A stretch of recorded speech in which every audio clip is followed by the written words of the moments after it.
paagi sa amahan nga ipadala niya iyang bugtong anak nga mao jud ang perfect na kabayaran mga kaigsunan sa tanang kanang epekto sa sala, no?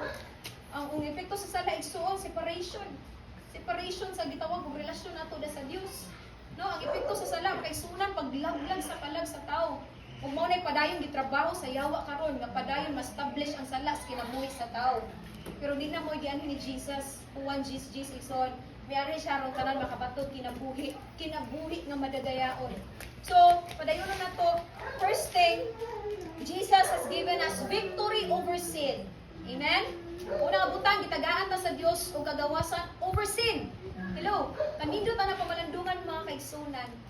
Nga kini nga kagawasan o kini nga kadaugan, kini nga kadaugan nga atong nabatunan, nga kadaugan na nga nabatunan una ni Jesus igsoon sa dihang gibuhat niya kabubutong saman until his last breath when he died on the cross is also our victory, and that speaks of our freedom.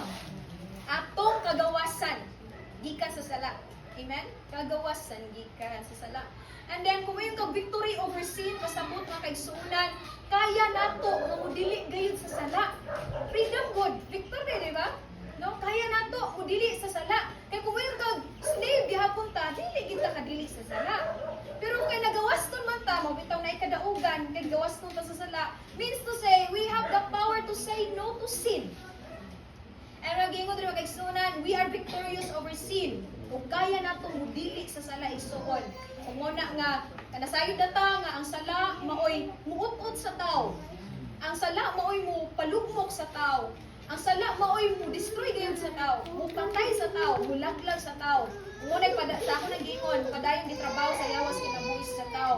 And muna nga kinahanglan kinahanglan na matag usa nato ang tinuod nga mga anak sa Dios maglakaw gayud sa kagawasan over sin. Amen? So that our life will be a testimony